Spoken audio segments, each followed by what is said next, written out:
y migratorios del Senado de la República.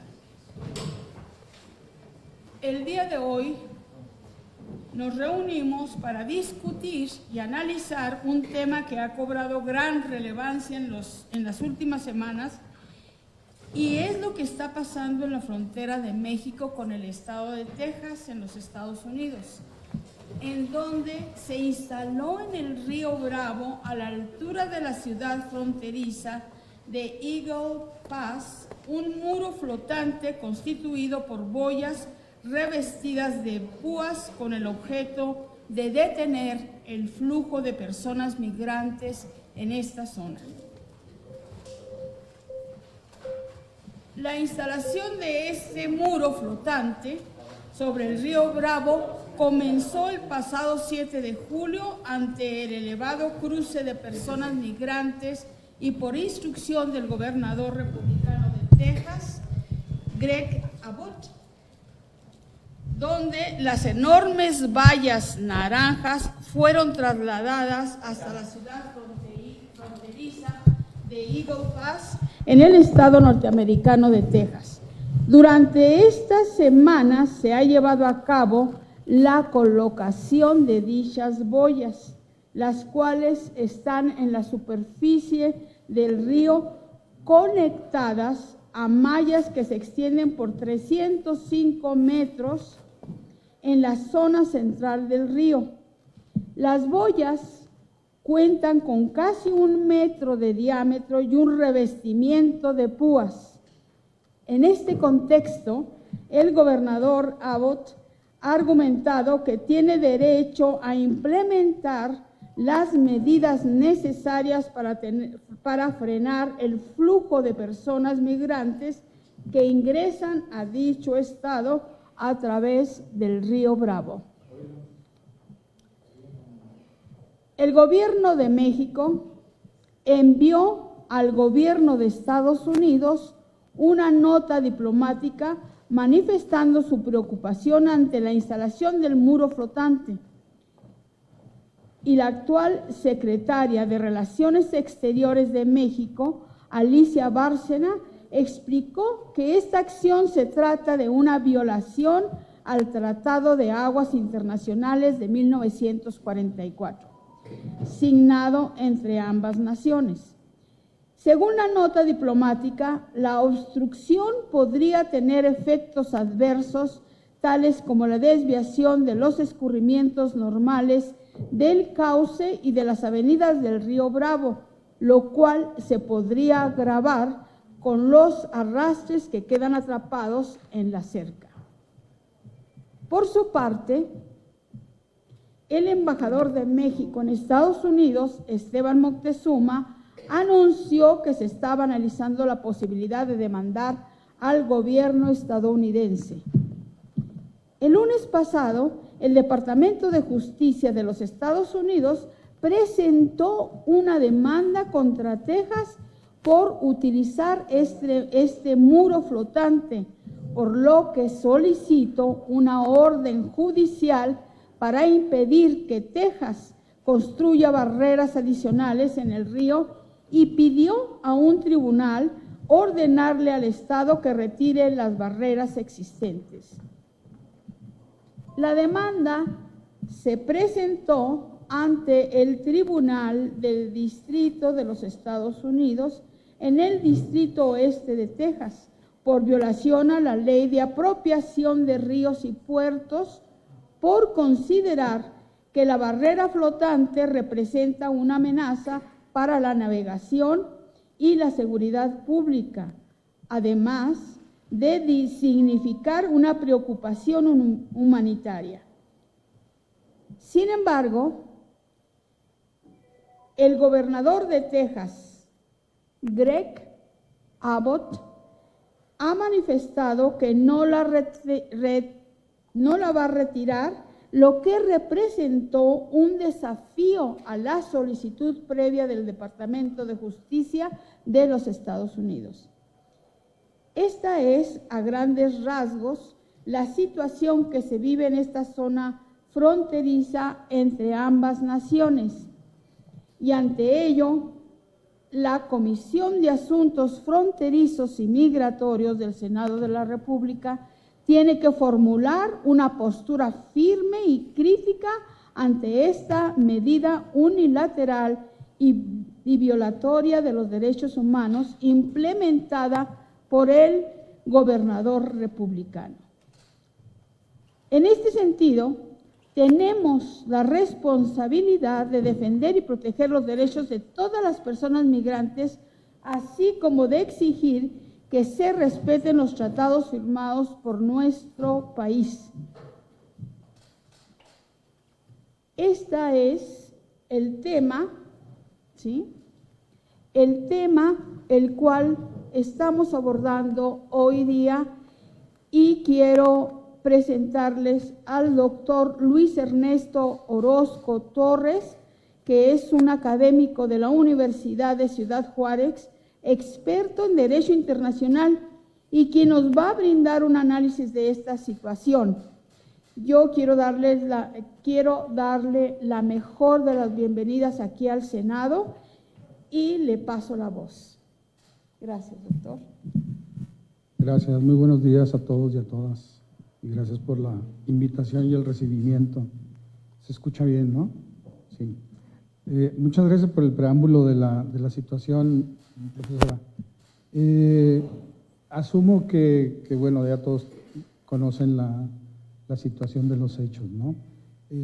Algo que me gustaría retomar sería que esta acción, la colocación de las boyas por parte del gobierno de Texas, que además están habilitadas con elementos punzocortantes, que básicamente yo las califico de trampas de caza humana, no son otra cosa.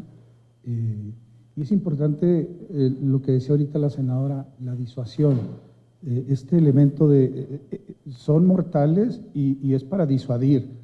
Bueno, este elemento de disuasión no es nuevo en la política de los Estados Unidos. Desde mediados de los 90, con el presidente Bill Clinton, inició una política que sigue vigente todavía, que es la de prevención por medio de la disuasión. Entonces es fortificar básicamente los cruces legales o los cruces posiblemente ilegales, donde sea cerca de poblaciones, tanto norteamericanas como mexicanas, con la finalidad de rechazar y mandar a los migrantes hacia zonas donde hay un alto riesgo de perder la vida. Y entonces, en la lógica de ellos, pues bueno, eso va a disuadir a los migrantes de pasar. Lo que por supuesto no sucedió. Lo que ha pasado es que desde los mediados de los 90 para acá, bueno, la muerte de migrantes ha ido en aumento. Eso es lo que ha pasado. La disuasión en este tema pues parece no servir, no estar funcionando. Bien, hay un tema muy, bueno, delicado, por decirlo así, o especial, que hay que tomar en cuenta, y es la cuestión del enfrentamiento que tienen los republicanos y los demócratas. Obviamente, lo que está haciendo el gobernador Greg Abbott con estas acciones, tienen un marco. Ese marco se llama, desde marzo del 2021 lo lanzó el gobernador, y se llama Operación Lone Star. Y no solo son estas boyas, empieza con la declaración de desastre, ¿sí? Entonces, esa declaración de desastre conlleva una serie de situaciones o de consecuencias jurídicas para el constitucionalismo norteamericano.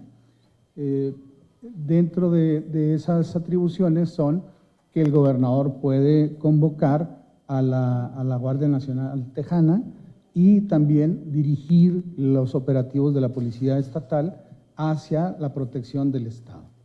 Eso se basa en el artículo, en la sección cuarta, en el artículo cuarto, sección cuarta, que dice: los Estados Unidos garantizará a todos los estados comprendidos en esta unión una forma republicana de gobierno y protegerá a cada uno contra las invasiones. Sin embargo, y esto es lo que está alegando el gobernador Abbott, En el artículo primero, en la 10ª sección, numeral 3, dice que sin el consentimiento del Congreso, ningún Estado podrá mantener tropas o navíos de guerra en tiempo de paz, celebrar convenio o pacto con alguno de los Estados o con una potencia extranjera, o hacer la guerra, a menos, y aquí viene la clave, a menos de ser invadidos realmente o de hallarse en peligro tan inminente que no admita demora. Entonces, este es el fundamento constitucional que está usando el gobernador Abbott para decir, nosotros estamos siendo invadidos, O sea, la migración, el fenómeno migratorio es una invasión, tal cual. Y entonces esto me habilita a mí, sobre este fundamento constitucional, para poder activar todas esta operación, insisto, se llama Operación Lone Star. Y no solo eso, ha habido patrullaje de la Guardia Nacional Tejana, patrullajes intensos, rechazo de los migrantes, ¿no? O expulsiones en caliente, como se dice, ¿no? Tan pronto cruzan los migrantes, son rechazados, son aventados, empujados hacia el lado mexicano, y bueno, una serie de situaciones, ¿no? De hecho, el gobierno federal de los Estados Unidos, la administración Biden, de algo que está alegando, o que está, pues sí, alegando en su demanda contra el gobierno de Texas, es precisamente que los hechos que están llevándose a cabo por parte del Estado de Texas en el marco de la Operación Lone Star, lo que están haciendo es dificultar las acciones del gobierno federal, ¿sí? O sea, es una cuestión de invasión de competencias. Esto es importante para mí decírselos, porque, claro, está, y lo decía ahorita la senadora, está la cuestión de lo que dijo el embajador de México en Estados Unidos, Esteban Moctezuma, de que estaban viendo la posibilidad de que el Estado mexicano demandara al Estado norteamericano. Miren, hay un principio en derecho internacional que se le conoce, o los internacionalistas lo conocemos como unidad del Estado, y todo lo que alguna administración o nivel de gobierno, sea municipal, sea comunal, sea de una entidad federativa, todo en derecho internacional es atribuido al Estado en su conjunto, y el Estado en su conjunto es dirigido en la política exterior, suele ser así, por los gobiernos federales, por la administración federal. Es nuestro caso, y es el caso también del gobierno o el caso de Estados Unidos. Entonces,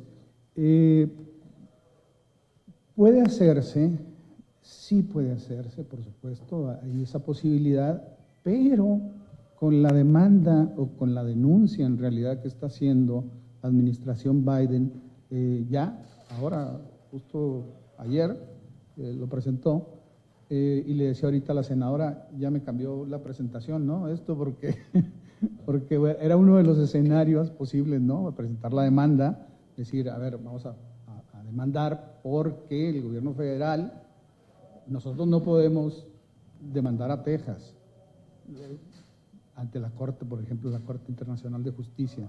Los estados federados, como puede ser Chihuahua, Nuevo León, la misma Ciudad de México, no tienen personalidad jurídica internacional, no pueden ser demandados, y como tampoco pueden acudir a la Corte Internacional o a ningún tribunal o a ninguna instancia internacional a poner una denuncia. Tiene que hacerlo el Estado o la Administración Federal en representación del Estado en su conjunto. Entonces, ni pueden ser demandados ni pueden demandar. Nosotros no podemos demandar a Texas legalmente. Claro, se pueden hacer muchas medidas mediáticas y diplomáticas, y ahorita al final les voy a hacer una serie de recomendaciones, lo que yo podría recomendar a esta comisión de hacer, ¿no? Es fundamental, pues, ahora que está esta denuncia por parte de la administración Biden contra el gobierno de Texas, de Greg Abbott, esperar, no se puede hacer otra cosa. Yo no le vería sentido hacer, al menos no jurídicamente, no como internacionalista, yo no le vería sentido presentar una denuncia, una demanda contra Estados Unidos en la Corte Internacional de Justicia por la colocación de esas boyas, o no solo estas boyas, ¿no? Lo que nos tiene aquí es los últimos actos, ¿no? El acto más repulsivo, pero yo les puedo asegurar que no va a ser el último que va a tener Greg Abbott. Es solamente ha ido escalando,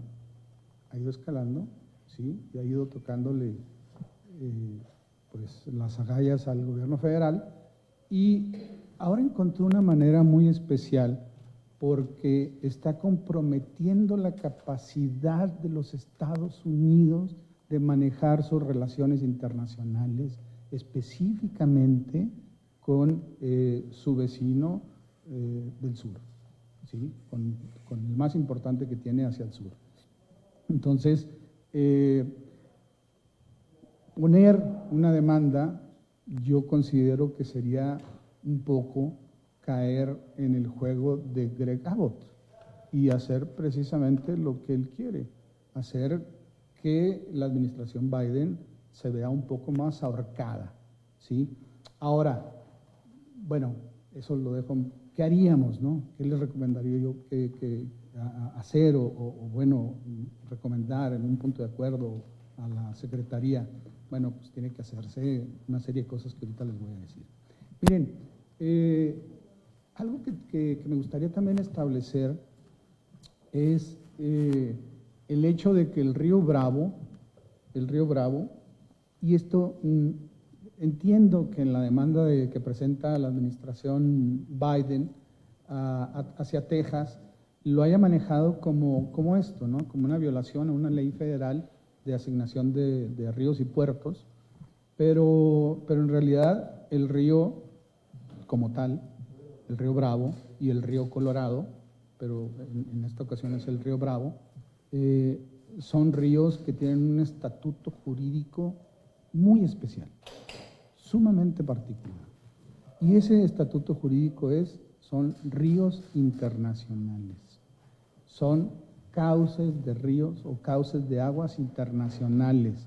Eso es bien importante tenerlo en cuenta. Además de que son ríos internacionales, hay dos tipos de ríos internacionales, que serían los ríos que cruzan dos o más fronteras, pero hay otros ríos que lo que hacen es servir de delimitación política, es decir, separar dos países. Y el río Bravo es de este tipo, es un río internacional como frontera, ¿sí? Entonces, eso pone en un estatus jurídico al río Bravo muy especial. ¿Por qué? Porque el río Bravo no es jurisdicción de ninguno de los dos, es decir, en específico, sino de ambos, ¿sí?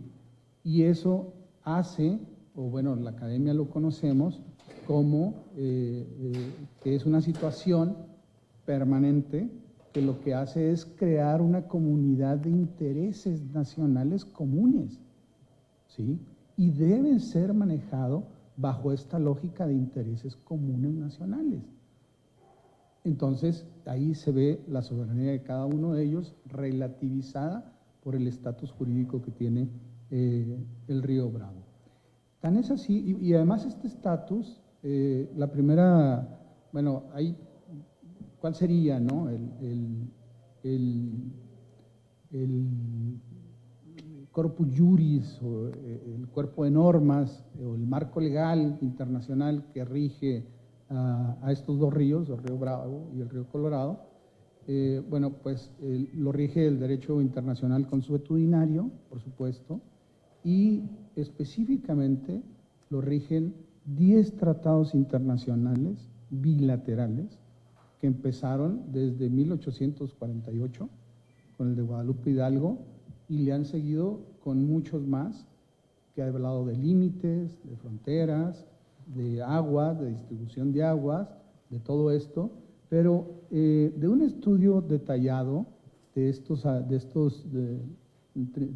tratados internacionales, bueno, pues yo advierto que los estados, ambos estados, Estados Unidos y México, nunca han dejado de pensar en el río Bravo como un río internacional. Es decir, como un río de cauce internacional que delimita una frontera y que con ello crea definitivamente una comunidad de intereses. Tan es así que en la Convención de 1889 se crea la Comisión Internacional de Límites. Esta comisión tiene un carácter, desde entonces, de organismo internacional, ¿sí? Es un organismo internacional bilateral, o sea, eso da cuenta de que los estados, de que ambos estados consideran esta comunidad de intereses comunes y que es necesario crear una comisión internacional para que gestione esa comunidad de intereses. Y se crea la Comisión Internacional de Límites. Era con carácter temporal, se iba reafirmando, se iba ampliando, hasta el Tratado de 1944, que se conoce como el Tratado de Aguas de 1944. Ahí cambia su nombre la comisión y se le conoce desde entonces como la Comisión Internacional de Límites y Aguas. Esta comisión sigue teniendo ese carácter de organismo internacional y que tiene como principal función gestionar las aguas, la riqueza de todo lo que conlleva, la navegación, mantener los límites de salinidad y todo esto, y llevar un reporte, por ejemplo, de cuánta agua se ha entregado a México y cuánta se ha entregado a Estados Unidos, llevar todo esto, incluso llevar, porque ya nos pasó, ¿no?, con el chamizal, que cambió de curso el río y nos quedamos precisamente sin el chamizal. Y luego ya después nos lo regresaron, ¿no?, en los 60. Pero bueno, también eso está regulado también ahí, decir, bueno, cuando pase esto, hay un detalle curioso, ¿no? Cuando pase esto y sea una población de no más de 100 personas, pues igual, y el Estado puede reclamarlo o no reclamarlo, ya está, y tiene un año. Si en un año no reclama, se entiende que se lo cede al otro Estado, pero se hace la anotación, por si en un futuro se hace otro cambio a favor del otro Estado, bueno, pues ahí se hacen las compensaciones, ¿no? Entonces están pensando obviamente a futuro, a muy largo plazo, y bueno, entonces es importante también aclarar esto, acentuar esto. La Comisión Internacional de Límites y Aguas es el organismo internacional creado por ambos países para conocer esta cuestión. Antes de venir, me tomé la libertad de hablar con el encargado, que además, usted recordará, profesora, que son vecinos nuestros de ahí de Ixá, justo enfrente, cruzando la calle está la Comisión Internacional de Límites y Aguas. Entonces fui a hablar con el encargado y le pregunté, ¿esto le parece a usted que cae dentro de su jurisdicción? Y me dijo, absolutamente. Esto es algo que nosotros no solo podemos, sino que debemos, estamos obligados a resolver. O sea, la vía es la comisión, ¿sí?, para resolver esta cuestión.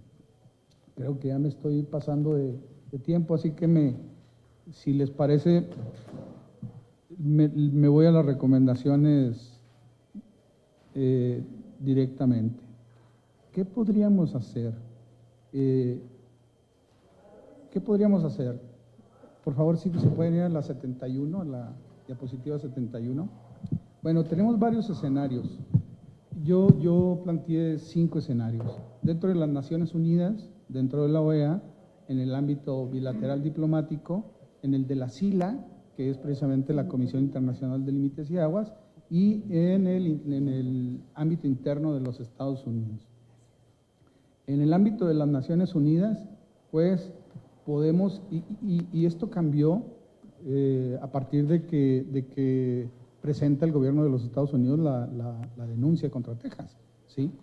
Yo ya no pensaría en una demanda contra los Estados Unidos, insisto, porque no es el gobierno federal quien se está portando mal, al menos con respecto a las boyas. Claro, ha estado teniendo una actitud pasiva, hay que decirlo, sí ha tenido una actitud pasiva con respecto a la operación Lone Star en su conjunto, pero ya esto ya les tocó las agallas y ya dijeron, ya esto es inadmisible, ¿no?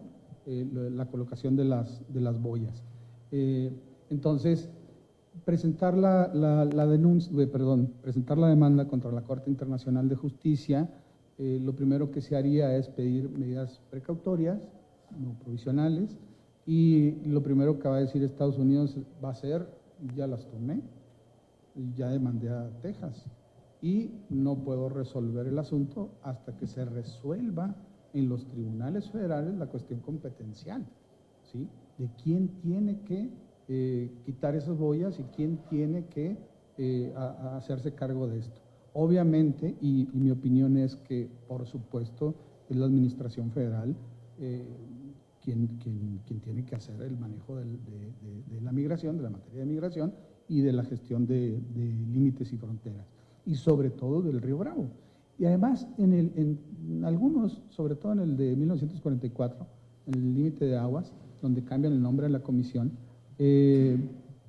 ahí dicen, crean la comisión para estos asuntos y nombran directamente encargados a la Secretaría de Relaciones Exteriores y al Departamento de Estado, encargados como máximas autoridades de estar interactuando con este organismo internacional que es la Comisión Internacional de Límites y Aguas.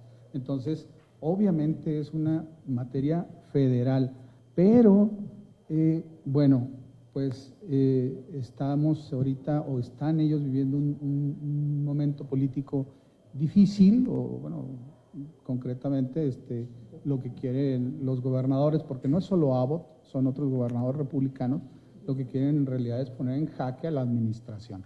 Así que obviamente se tiene que actuar, México tiene que hacer algo, tiene que actuar. ¿Por qué? Porque sigue Nuevo México y sigue otros estados ribereños con los que compartimos y con los que tenemos esta comunidad de intereses sobre los ríos. Y recalco, no solo el Bravo, sino también el río Colorado.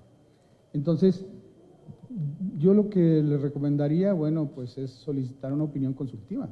En vez de demandar a Estados Unidos, pedir una opinión consultiva a la Corte Internacional de Justicia de Naciones Unidas sobre las consecuencias jurídicas de la implementación en su totalidad de la operación Lone Star, no solo sobre la instalación de las boyas por parte del Estado de Texas, en especial interés sobre las acciones en el río Bravo. Y, por supuesto, presentar este asunto, sobre todo referentes a cuestiones migratorias, a la Asamblea General, y bueno, al Consejo de Seguridad no lo recomendaría, no tendría mayor relevancia, pero en la Asamblea General se puede sin ningún problema alzarlo ahí. En el ámbito de la OEA, bueno, pues sí se puede presentar, la siguiente por favor, sí se puede presentar una denuncia por violaciones a los derechos humanos consagrados en la Declaración de Derechos y Deberes del Hombre, no en la Convención Americana de Derechos Humanos o Pacto de San José. Ahí no, porque Estados Unidos no es Estado parte, y entonces obviamente no admite la jurisdicción ni la competencia ni de la Comisión ni de la Corte Interamericana. Pero sí podríamos, como Estado, el Estado mexicano sí podría acudir a presentar una denuncia por violación o presunta violación de derechos humanos por toda la operación, insisto, por toda la implementación de la operación Lone Star, contra o por posible violación de derechos contenidos en la Declaración Americana de los Derechos y Deberes del Hombre. Y también alzar llevar este tema hacia los órganos de la OEA.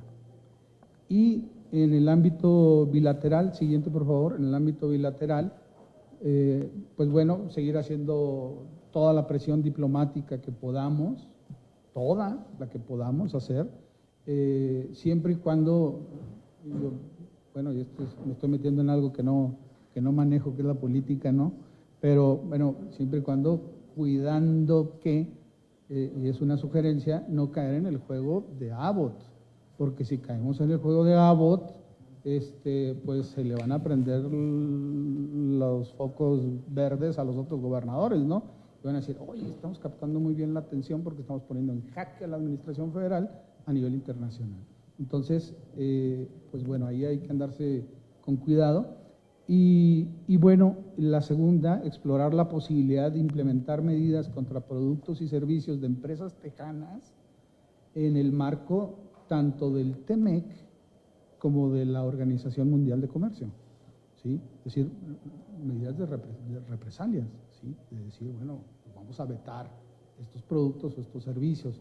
Claro, cuidando o viendo muy bien la cuestión del marco jurídico de estas relaciones comerciales con Estados Unidos, pero sobre compañías que estén instaladas o que tengan su matriz en el estado tejano.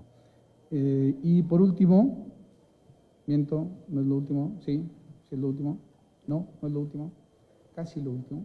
En el ámbito de la SILA, siguiente por favor, o la Comisión Internacional de Límites y Aguas, bueno, pues acudir a la Comisión Internacional, ya se hizo, ya se está haciendo, ¿no? El embajador norteamericano ha estado muy de la mano con la encargada de esa sección mexicana de la Comisión de la SILA, pero se tiene que hacer, se tiene que seguir con estos trabajos y empezar la cuestión, empezar todo el procedimiento legal que se tiene. Algo que se desprende de los tratados internacionales, de los 10 tratados vigentes que tenemos con Estados Unidos sobre los ríos fronterizos o limítrofes, algo que se desprende es que los dos estados adquieren la obligación de respetar las resoluciones que dicte la comisión. Esto es importante, porque le están dando a ella la facultad de resolver problemas, pero además están obligando a cumplirlo con esas resoluciones.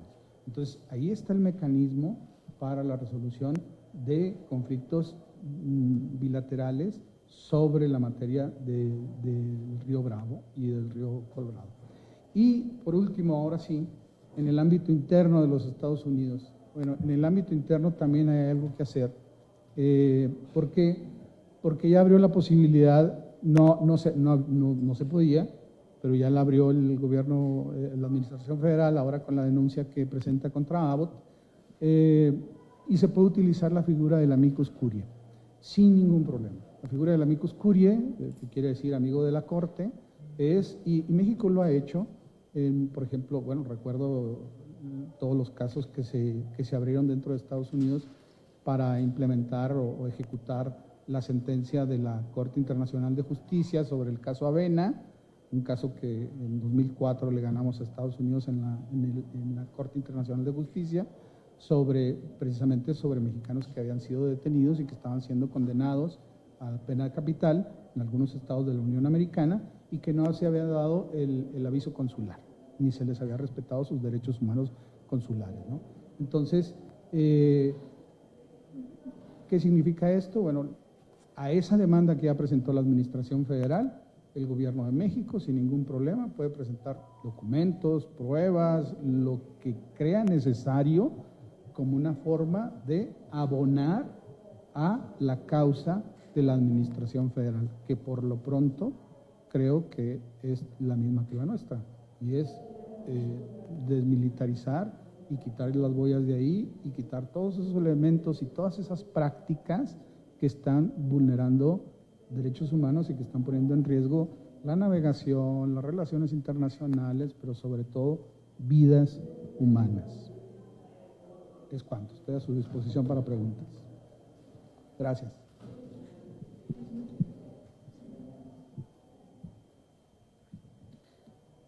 Pues muchas gracias por su participación, doctor Luis Ernesto Orozco Torres. De verdad, gracias. Nos permitió conocer realmente en qué consiste, por dónde debe de estar.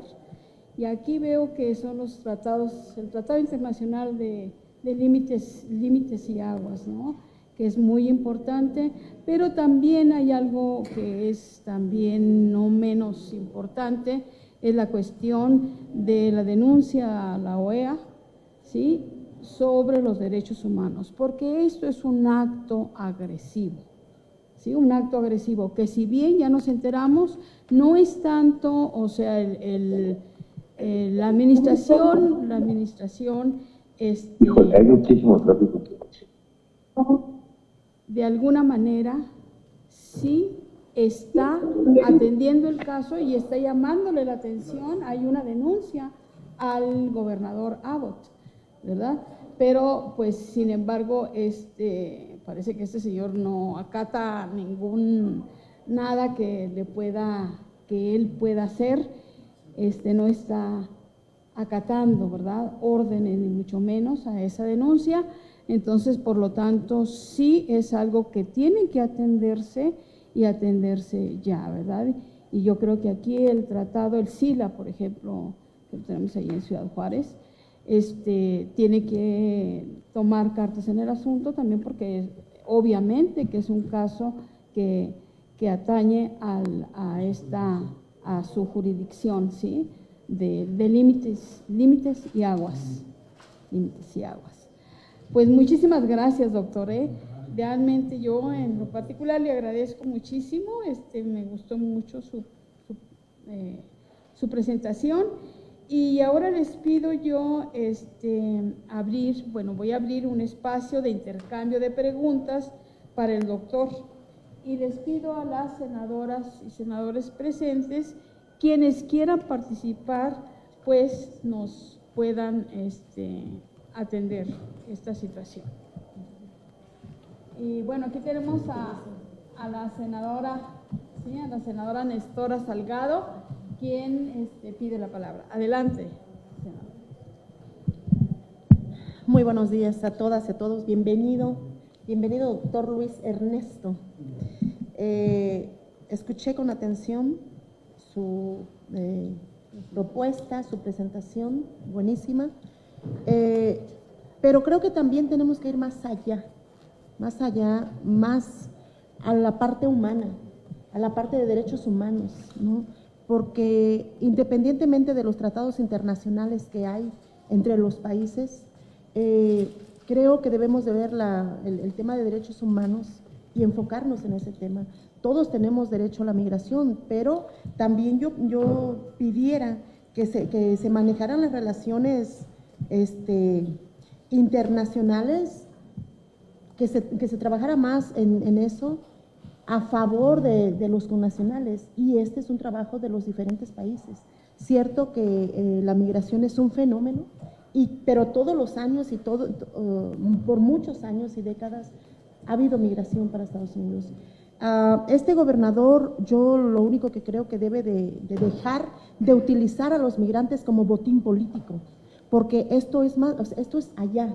O sea, cada vez que va a haber elecciones, siempre hay algo contra de los migrantes. Y eso debe de parar por razones políticas. Yo solamente quiero que el día que este señor gobernador llegue a comer con su familia a un restaurante en los Estados Unidos, que se fije en la cocina, que se fije en las personas que le sirven la mesa, por cuántos migrantes ha pasado la comida que se va a comer, por cuántos migrantes ha pasado todo lo que él tiene a su alrededor, las construcciones, todo lo que hay en Estados Unidos, por manos de cuántos migrantes pasan. Entonces, ¿qué harían sin los migrantes? Pero más que eso, yo digo que se deberían de crear políticas públicas en los países a favor de sus connacionales y hacer convenios internacionales respecto a la migración, a una migración ordenada, porque nunca vamos a detener la migración. La migración no se va a detener, ningún gobierno la va a detener, pero sí se podría hacer acuerdos con empresas estadounidenses o de cualquier país, porque los migrantes son los que van a hacer los trabajos, y pudieran ir con visas de trabajo y pudieran tener un mejor control de las personas que entran al país. Así como Estados Unidos tiene controlado todo por su seguro social, por ejemplo, no hay un ciudadano que no tenga su seguro social, un número de seguro social, y tienen controlado y vigilado a todo el ciudadano donde se encuentre. Entonces, ¿cómo controlan en otros países a los migrantes? Si fuera una migración más ordenada, pudieran tener un mejor control y no tendrían que llegar a esto que para mí es salvaje, estar atentando contra la vida de los migrantes. Yo creo que más bien nosotros conocemos, o sea, ¿quién no conoce los 10 tratados internacionales? El Abya Yala, por ejemplo, que lo conocemos en los pueblos indígenas, y lo que pasa también, por ejemplo, en México en tiempo de elecciones, el ataque a los indígenas, utilizar a los indígenas, pasa en Estados Unidos con los migrantes. Entonces yo creo que es más humano, y yo diría que luchemos para que dejen de utilizar a nuestros migrantes como botín político. Gracias. ¿Alguna otra persona que quiera participar? ¿Algún otro senador o senadora? ¿No?